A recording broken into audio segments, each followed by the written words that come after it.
So what is one thing you want to get out of this workshop? And this workshop is about building positive habits.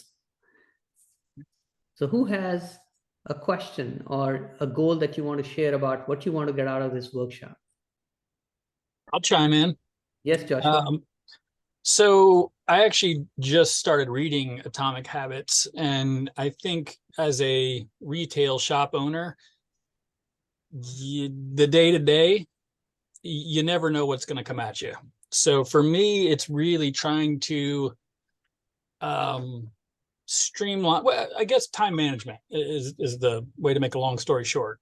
Making sure that I am leaving enough time for the important things for myself, for my family, but also making sure that I'm checking all the boxes and really ultimately utilizing all of my time in the wisest way, in the best way. And I think what prompted me was in your email was the atomic habits, the habits, and that's what I'm trying to start doing. And I've already started doing is little wins.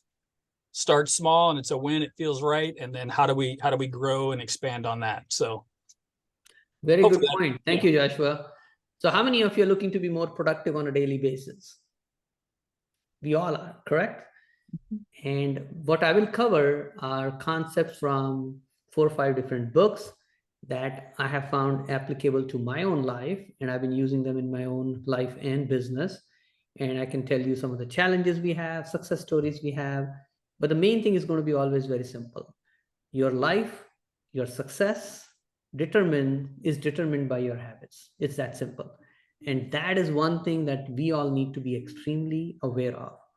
And my concepts are coming from obviously my own experience, but the book Atomic Habits is a great book.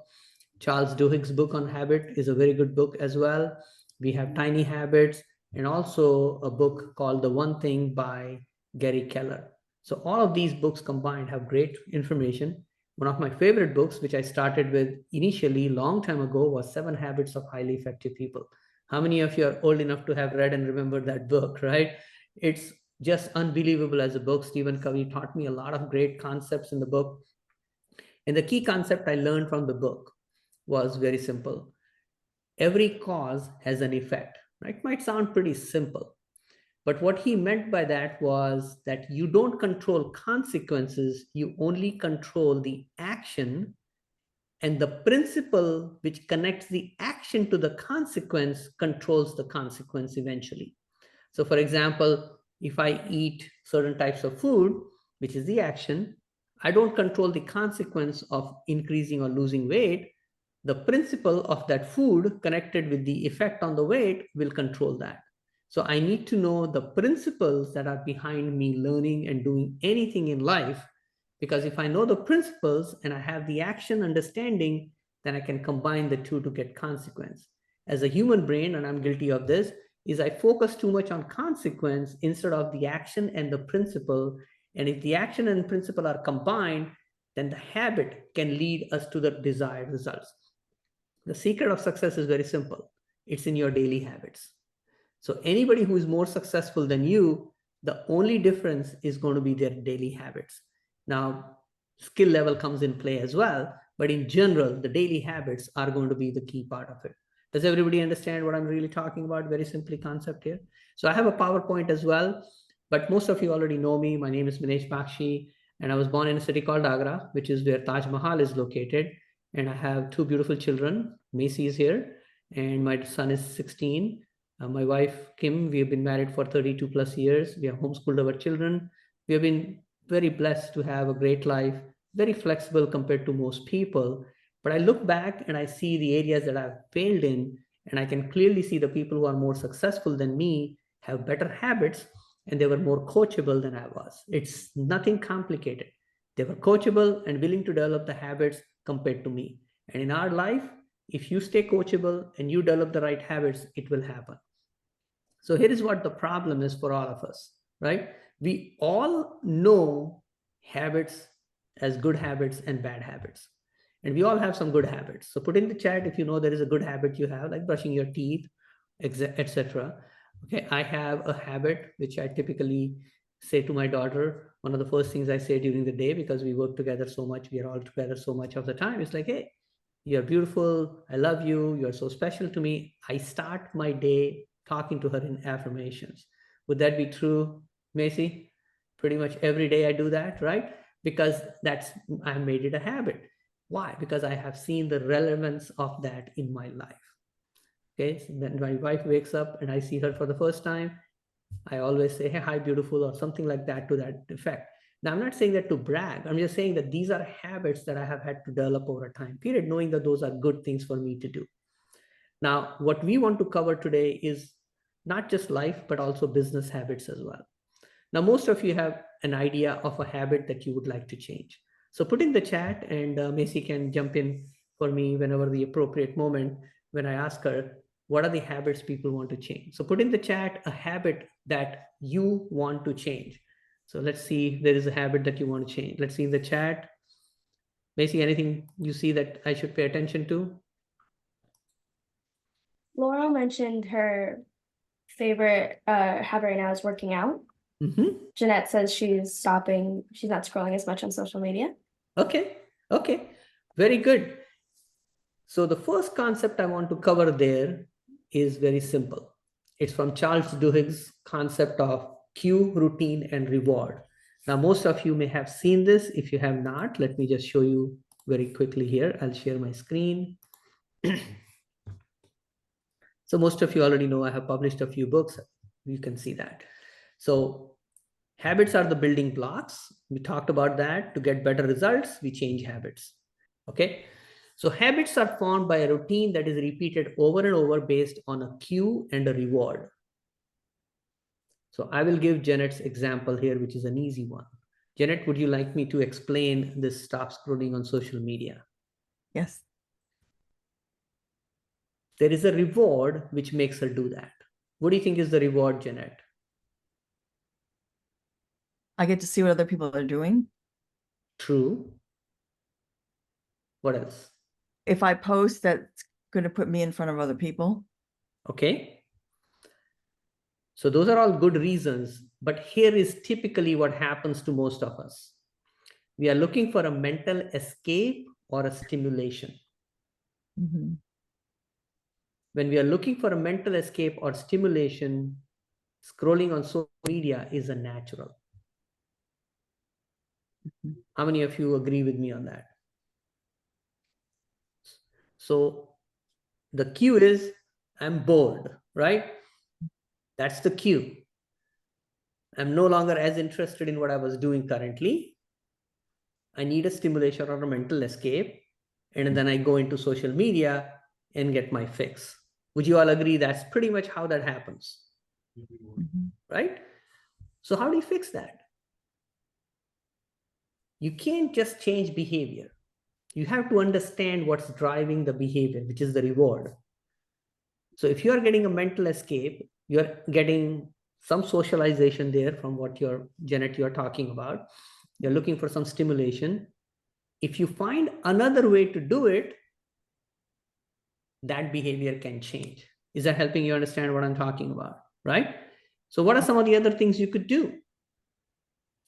One thing would be, which I would highly recommend, is write down list of 5, 10, 20 people, whatever that number is for you. And whenever you have that cue, you have to pay attention to it. When you start reaching for the phone, when you start reaching for social media, then immediately say, no, I have a routine here. And the routine is, let's say there are 5 people, and you text those 5 people who are important to you to say, I was thinking of you. It gave you the connection. It also gave you the opportunity to get a little bit different work than before. Would you all agree that is a lot more productive? Mm-hmm. Makes a lot of sense, doesn't it? Now, so the cue is you get that emotional, I'm feeling bored, I need something different. And that's when you tie it up to making it easy. So we'll cover the next part from Atomic Habits book as well. Easier said than done, but at least now you understand how to do that. So the moment you are reaching for your cell phone, the moment that feeling comes in, go to the part that I just mentioned to you. but that will only happen if it is easily accessible. Okay, so now let's go to the concept that Atomic Habits is about. Let me cover that for you. Okay. Oops. I went to the end. Here it is. So let's go to the Atomic Habits first. Atomic Habits has 4 action steps that the book talks about by James Clear, which is unbelievable. Number 1 is you want to make the action steps obvious, attractive, easy, and satisfying. What does that really mean?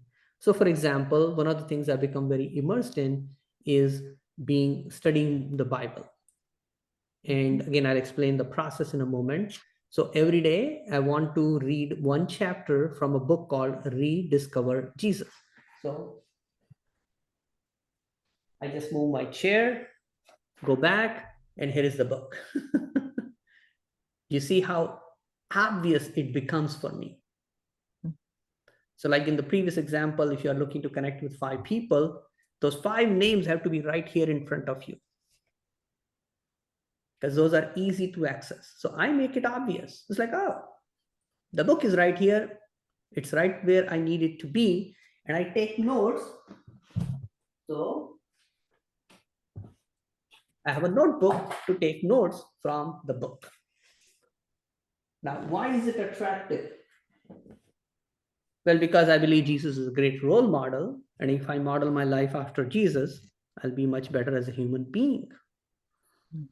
And because the book Rediscover Jesus depends on your affiliation with Bible and studying Jesus, it may not be that attractive to you, and that's fine. For me, it is attractive, right? It's easy in sense that the book has been divided into 40 chapters with 2-3 pages per chapter, and very simple. There are 4 points: point to ponder, words, question, and the question that you should be asking yourself. So there are 4 points in every chapter. It makes it very simple and easy for me to understand. And it is satisfying because I see this as moving me in the right direction in my life. Now, the part that is relevant for us, like my daughter goes to Bible study on a regular basis. So after the board ladies meeting yesterday, she went off to Bible study. She helps out at the church. My wife helps out at church as well. My son is also helping out at church. We all go there regularly. So the peer pressure, is that helping you understand that? The peer pressure makes it easy to do that. It makes it attractive. It makes it satisfying. So how many of you see that if you make the action steps obvious, you make them attractive, easy, and satisfying, your chances of building a habit become much better, right? The odds are in your favor. And the more you understand that, the better it is. Now let's cover a concept from a book called The One Thing. How many of you have read The One Thing by Gary Keller? Gary Keller is the founder or co-founder of Keller Williams, which maybe you're familiar with. And my good friend April is joining, who is, I'm sure, familiar with Keller Williams and Gary Keller. So Gary Keller wrote a book which is phenomenal called The One Thing. Now, most people understand that there is one thing which is going to be more important at one point in your life than something else. So at every stage in life, every stage in business, one thing is more important than the rest. And what does that really one thing do? How do you know what is that one thing? So the concept is the one thing that makes that thing redundant or makes other things easy. What does that really mean? So for example, if I'm a manager, if I'm successful, I'm trying to be successful in my business, and I have a new employee, if I have a new agent on my team in real estate, like Laurel and April are, right? And then what you do, you bring that person on. That one thing becomes for you is to delegate to this person so effectively, train that person, that the person can now do the work that you were doing. So for you, that actions that you were taking before become unnecessary because you don't have to do them. And you train somebody else who can handle the work for you. So at that moment, the one thing is to train this person effectively enough so they can do the things that you don't want to do or you think it's going to be better done by them. And that one thing is that simple because it makes that role for you unnecessary. It relieves you of that role. It frees your time. And then you can help. So in some places, it might be systems. So you might work on a system.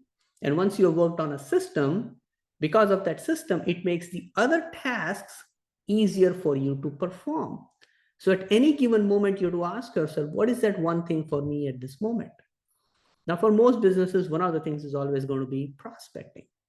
Now, I use a tool called Phone Burner, which maybe you're familiar with. It's an auto dialer, which basically means I upload phone numbers in it, and I can upload phone numbers into that for my clients as an example. And then one by one, the system dials the number. It's not robocall, so I want to make sure you understand that. It's still me calling. I'm just using a system to make the dialing faster for me, right? So now I'm still talking to people one-on-one, just like I would otherwise. It's just that I don't have to personally dial the number anymore. Is that making sense to you? So learning something like Phone Burner, using it consistently enough, making it a habit, makes me more productive. So at any given time in your life, in your business, it's always going to be about what is that one thing. And once you have done that one thing, you can move to the next one thing, because it always is evolving depending on who you are, what you do, and how you're helping people. So let's do a quick checkup. How many of you are finding some value? And if you are, just put it in the chat. What is one thing you got out of the conversation so far? And Macy can update me on that. So go ahead and just put it in the chat. Say, what is one thing that has been helpful so far in this particular training for you?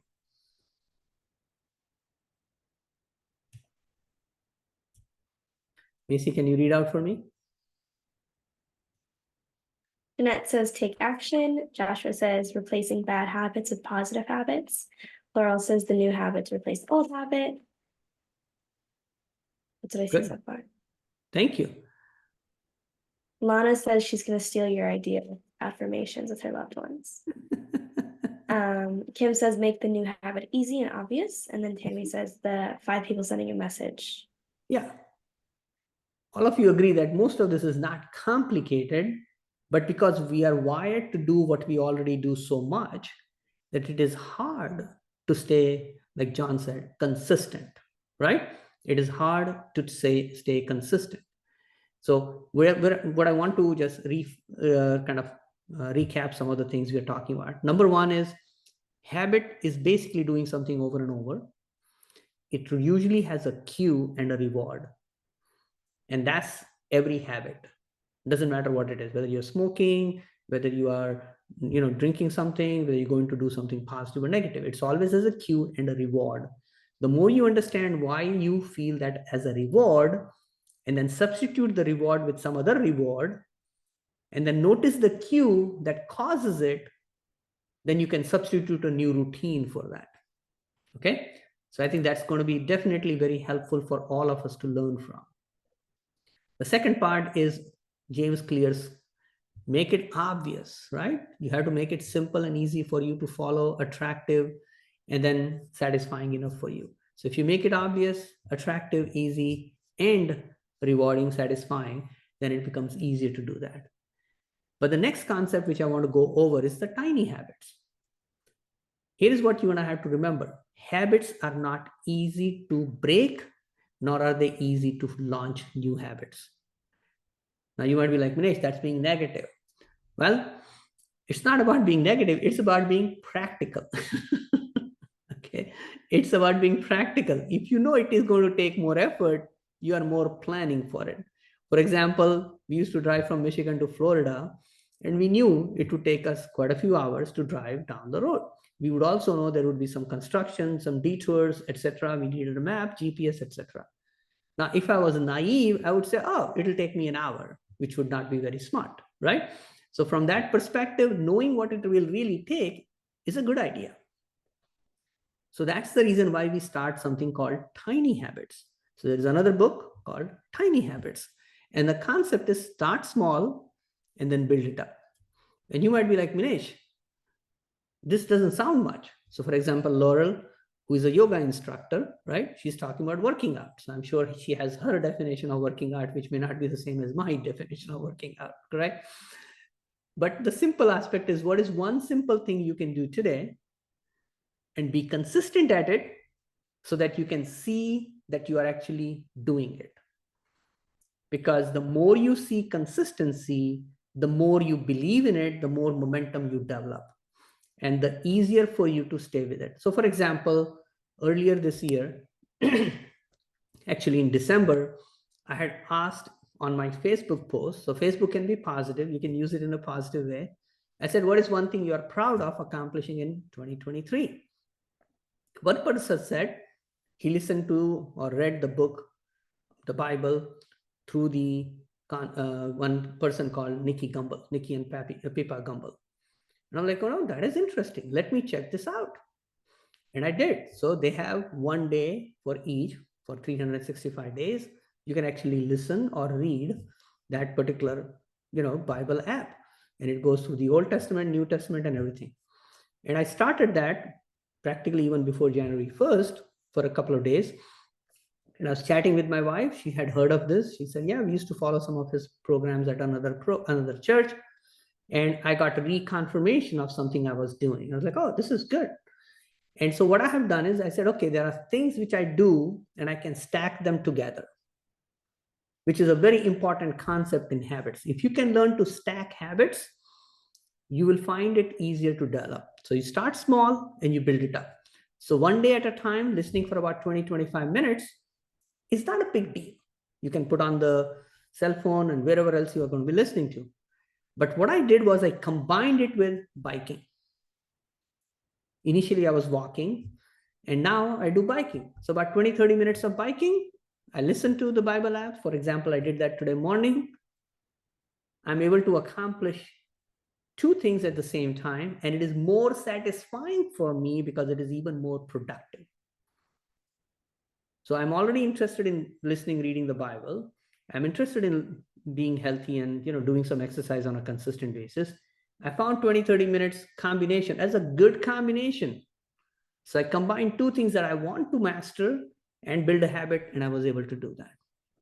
So if you can learn how to stack one over the other, and stack simply means things which lead to each other or you do together. So for example, brushing your teeth is stacking. You get up in the morning, the cue is get up in the morning and brush your teeth. Like that's pretty normal, natural behavior for us based on so many years of what we have been doing. And what that does is it makes it easier, because over a time period, that one cue leads to the next behavior, to the next behavior, to the next behavior. So the more jam-packed your calendar is with predictable activities which are positive for you, with very little leeway, the less chances, the less choices you will have in terms of getting distracted, looking for a mental escape. And again, you can build mental escape in your calendar. So I know somebody who was successful. What he would do, he would work for maybe 40 or 50 minutes and then take a 10-minute break because he felt he was productive enough. He got things done. Then he went back and did that again. So however your mental escape cues are, stimulation cues are, you're able to do that. But unless you have a planned calendar with habits in place, it's going to be harder to stick to it. Good. So what I'm going to do is open up for a few questions, and then I will wrap up with a couple of suggestions. Who has any questions, comments, clarification? Just put your reaction button and raise your hand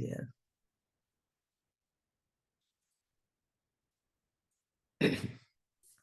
Okay, Lana, go ahead. My one question was, what do you do when you're constantly, I don't want to say, maybe not prioritizing what you have planned, but you have a block of time in your calendar and you allow things to seep in that all of a sudden now you get derailed, right? Because you had the time blocked, you were good, but someone needed a meeting or something else had to happen. I guess, I don't know if it's learning to say no or prioritizing your time and your calendar so that you don't allow that to happen. Because that's my guilt. I do that all the time. I overload myself so that I can't do what I need to do to get it done. Thank you, Lana. So I'll give you some coaching on it. Mhm. You have to always look at the reward, right? There is a reward. I will guess the reward is it makes you feel more important when you're answering somebody's phone, message, taking care of them. It also sometimes gives you a mental escape or a different type of stimulation. And when those emotions are combined, that's a reward. And hence, what was in front of you doesn't become as important to you. Is that connecting with you, Lana? Absolutely it is, because what I'm talking about is, right, I know I have a whole bunch of meetings and notes that I need to update so that I can keep track of it and keep everything organized. But for me, it's mundane. It's like, I'll get to it when I get to it. And I love to connect with people and I would rather be connecting with them. I can always update notes later, but that's my problem is, okay, when does that later happen? Like, is it going to be at midnight when everything else is done and I can focus? Or is it going to actually be during the day? And then what am I giving up to get that done is the question. So that's my challenge. Yeah. So again, it comes down to what is a priority for you, right? Mhm. And that's where accountability comes in play. And you are Right. part of the accountability on a daily basis. And we'll get a lot more attuned in the accountability part of it. And it's very simple. You meet for 15 minutes as a reminder that you are going to be focused on being productive. Thank you. I appreciate it. Kim?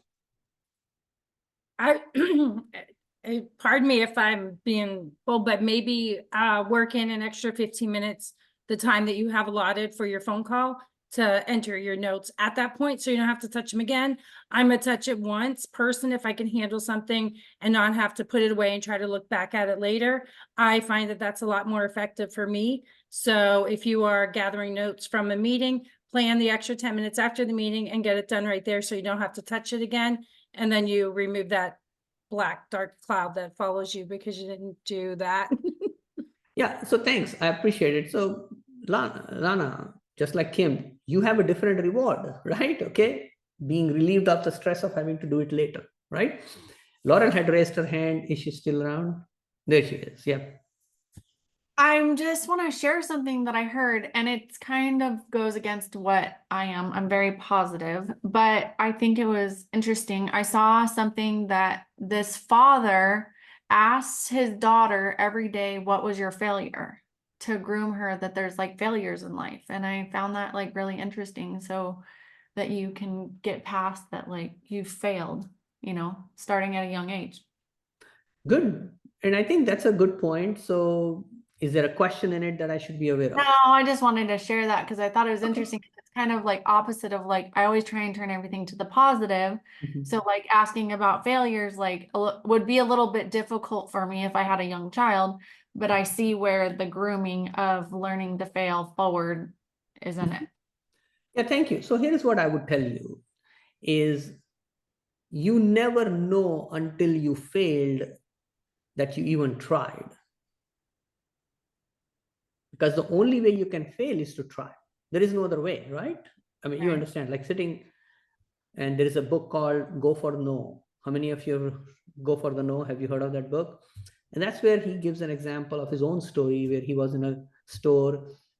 He was failing as a salesperson, not doing well. And then his boss came the same day that he got a great order in front of him.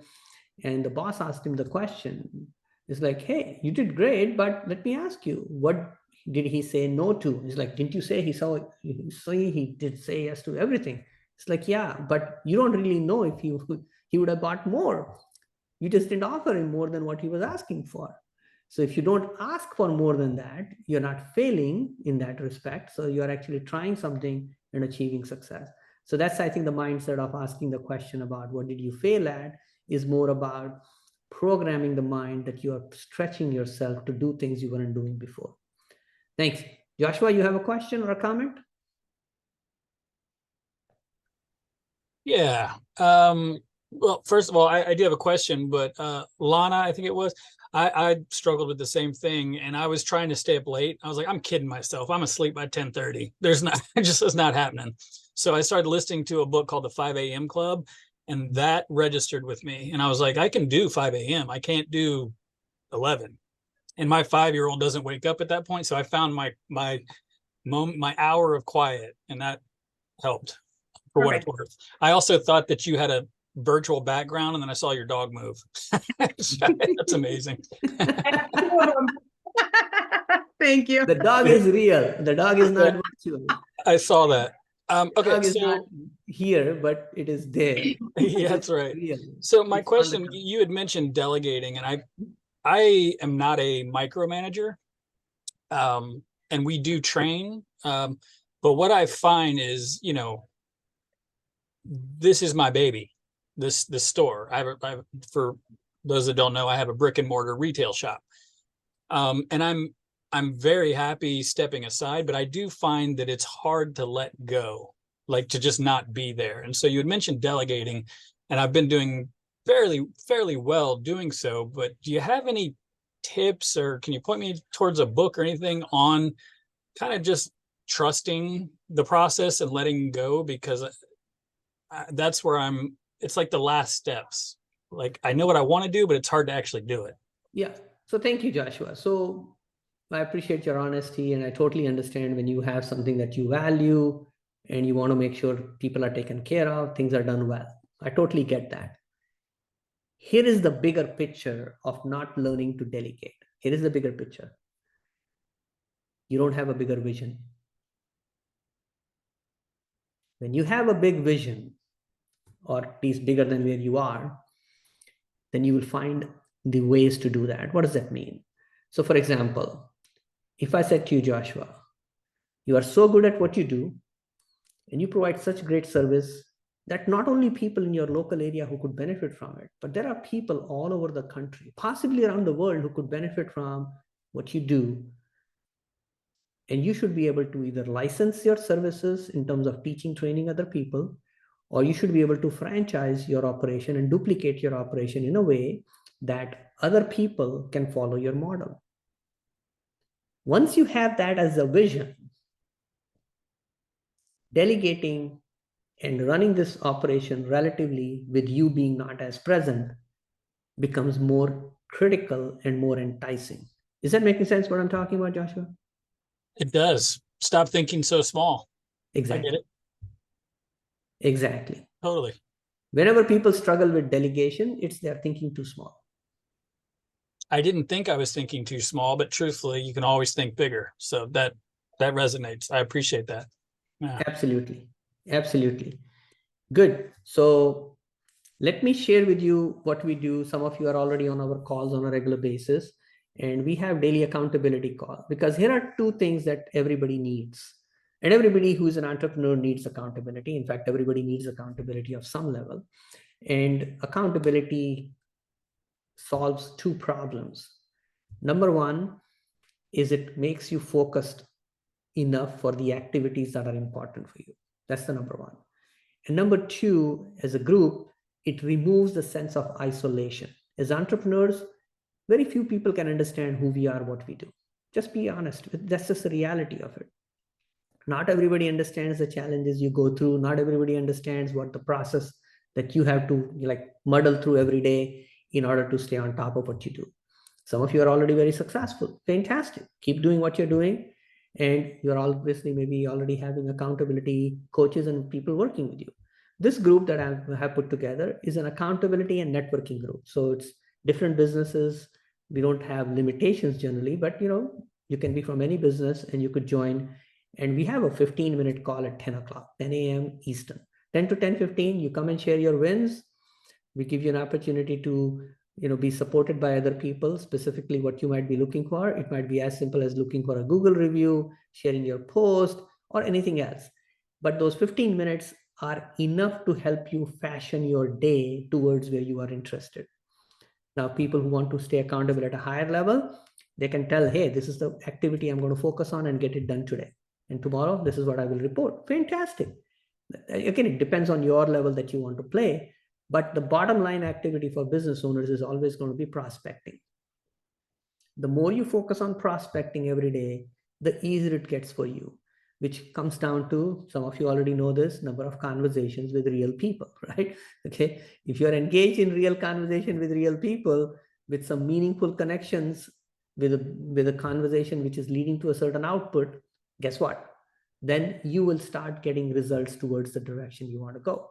Now, we all as business owners know that is important, but it is easy to get distracted just like me and everybody else, which is why for those who are serious, they say, hey, Minesh, I would love to be part of some accountability. Then I will share the information in a moment here. You can choose to be part of it. For some, it may be a fit, it may not be a fit. That's not a point.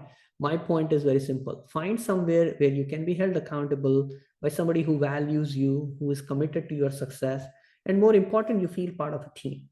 And if you more feel part of a team and you start working together consistently, I promise you, in a few months, in a few years, you'll be looking back and saying, wow, I'm glad I was able to raise my bar. I was able to connect with other people and make my journey as an entrepreneur easier, because on my own, it's never going to be that easy. So let me just give the screen here for a second so that those who are not yet part of the accountability group and who are interested in learning about it can just use the QR code here.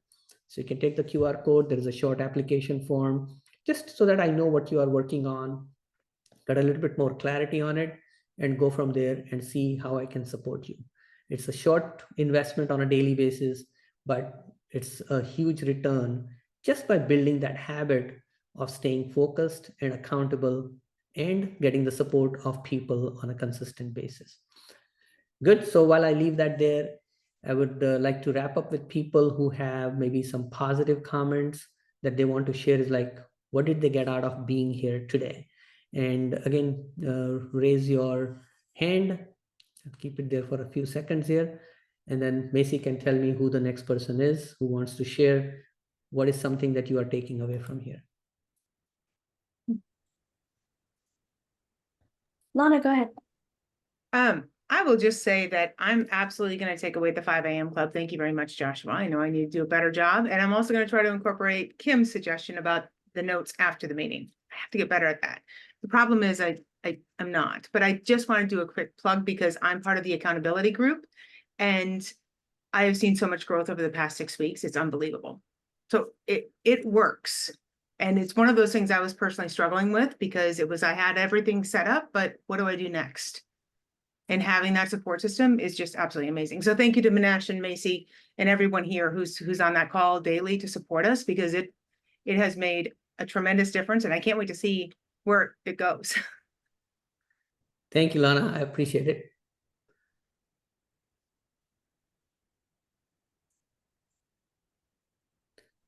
Joshua? Yeah, well, thanks for such a small little phrase, just think bigger. That really, I'm going to keep that one. So thank you for that. Minesh, we haven't had the pleasure of spending any time together, but we'll fix that. Macy, good to see you, by the way. I enjoyed getting to meet her and spend some time with her, and I'm looking forward to doing this accountability call. I like the concept. I like everything that I'm hearing, and so I appreciate the time, and I look forward to doing more of it. Thank you, Joshua. I appreciate it. Good. Kim? I'm on the accountability call. I think I might have been one of the first people to sign up. And I absolutely love it. I know how to run a business. I know how to do all the things to make my business work, but kind of putting it all together.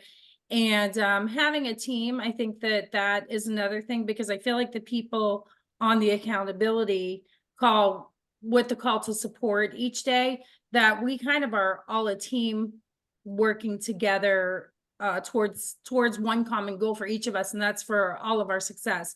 So I have found it to be very, very rewarding. And the other thing, at like probably 1 or 2 days a week, I don't get on the call just because my schedule doesn't allow it, but I miss it on those days. So thank you so much, Minesh, for doing the accountability call every day. Thank you, Kim. It's a pleasure to have you on the call as well. Janet? Well, I have been part of the 5 o'clock club for years. What I need is be a part of the 7 o'clock club, where I sit down at my desk and actually start working. Well, that's a good point. So in my case, my accountability partner quite often is my daughter, Macy. So we start working together early in the day. For example, we do have a call at 7:30 as well. But as soon as the call is done, Macy and I are starting looking at the calendar, looking at what the things need to be done, what are the things we need to work on right now, work on later. And she is very fast executioner. She's just phenomenal. And her speed of implementation makes it easier for me to get certain things done. So the next suggestion would be find an accountability partner for 7 a.m. or whatever that time frame for you is, because that would be definitely a positive in my opinion. Good. Before we wrap up, anybody else has any comments, questions? Well, I just want to say thanks to each and every one of you. Laurel, thanks for being here. Janet, thanks for being here. Kim, Macy, Joe, Joshua, I'm sure we'll meet shortly. John, great to see you as well. Rana, and Tammy, Alina, April, Herb, and Chris, thanks for being here as well. I really appreciate all of you for being here. Here's what it is. The secret is in habits. And if we figure out the habits we need to change and we get the support system around it to help us, our lives are a lot easier. Thanks for joining us. Make it a great day.